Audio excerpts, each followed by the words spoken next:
Hello everybody, I am back and I got my tea, I got my raisins, and I got my book. Yeah, raisins, I'm a little hungry.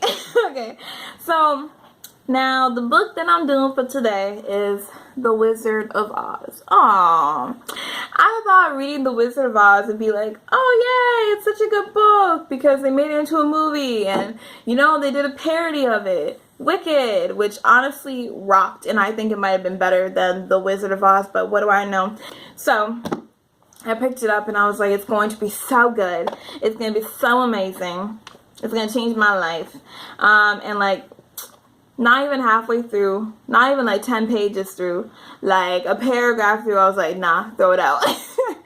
Yeah, I really, just being 100% honest, I think, no shade, I think I'm a little too old for this book. I read it and I was like, I'm too old. Like, I think it was more for, I'm gonna say middle school. I'm gonna say it's more of a middle school age book.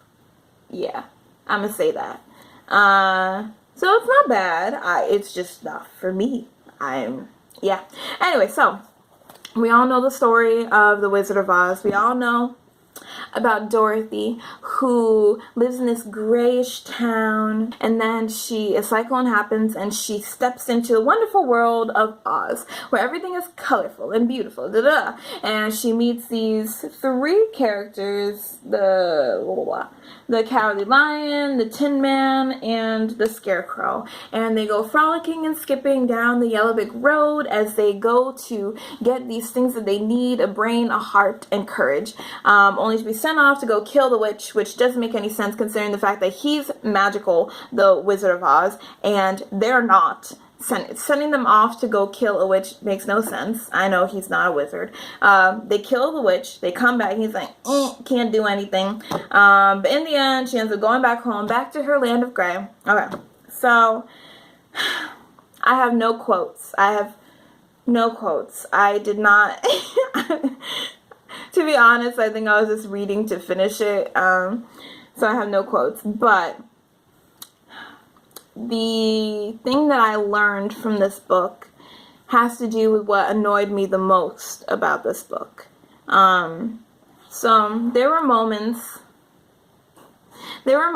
where, you know, the Tin Man is saying he has no heart, and everyone just goes along with it. Okay, you have no heart, ignoring the fact that he's saying, oh, but I want to get a heart because I missed the girl that I had wanted to marry. I wanted to marry her. She was beautiful, blah, blah, blah. And it's like, okay, but if you have no heart, why do you care? And then the Cowardly Lion.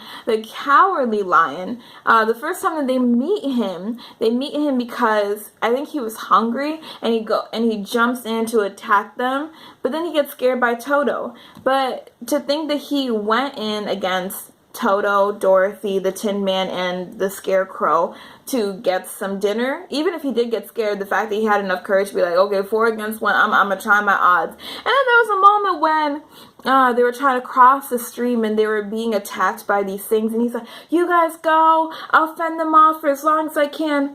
Okay, what do we call that? Courage. Okay.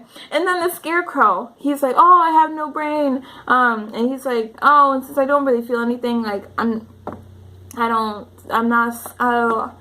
afraid. He said, I'm not afraid of anything, except for a lit match. Now that takes a little bit of brains to realize that nothing can hurt you except a lit match. And then there was a time when he was giving advice to Dorothy, and she's like, oh, what do you know? You have no brain. Like, wow, Dorothy, wow, you gonna be petty like that? You gonna just throw him under the bus like that? You're just gonna be like, oh, you have no brain, you can't tell me what to do, you can't have any you know, just because he ain't got no brain don't mean he ain't got no heart trying to hurt his feelings like that, right? I just wasn't vibing with Dorothy throughout the whole story. I really wasn't. But I was like, yeah, go on home to your land of gray.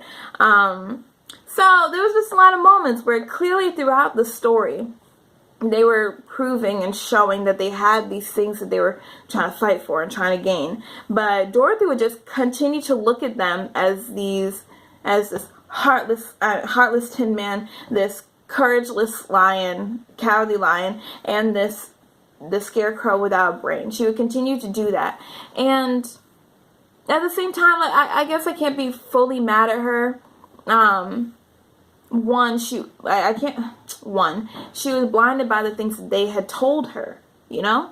And it made me realize, and this is what I had learned, and I wrote it down, so ignore me as I look down. I wrote down, if you tell people who you are or how to treat you, that's what they go by. But just because people tell you you're something doesn't mean that you are what they say. The Scarecrow was smart, the Tin Man had a heart, and the lion was brave. Sometimes people see what's good about you and speak the opposite over you. Now, like, I wrote that because it was written all over this thing. Like, they told her I have no heart. They told her I have no brain. They told her I have no courage. So she was blind to every moment that they proved that they did have a heart and that they did have courage and that they did have a brain. Every moment that they showed it, she was blind to it because they had already told her their narratives. Now, and so it just makes me think, like, one, we as people need to be more open to the fact that people aren't what they say they are. Honestly, I do this all the time. Like, I know people are blind to who they actually are a lot of the times. Like, I know even sometimes I do this to myself too. Like, I tell people, oh, I can't do this. And then later I'm like, why did I say that? That's not true. I can do anything I set my mind to. If someone comes up to me, they're like, oh, I can never do that. Oh, like, but deep down inside, they actually want to do it. And so I know, like, I have to remind myself, but I know that sometimes people say something and we can get blinded by that and not see what they actually are. At the same time, the second part, that sometimes people see what's good about you and they speak the opposite over you. It's just so true. Sometimes people see a good thing and they just want to destroy it. It's just true. It's true. People who are hurt, everyone should know this quote by now. Hurt people hurt people. People who are hurt, they see something good and they're like, I want to hurt it just because they're hurting. Or maybe they don't say that out loud, but it just comes out in everything they do because they're hurting.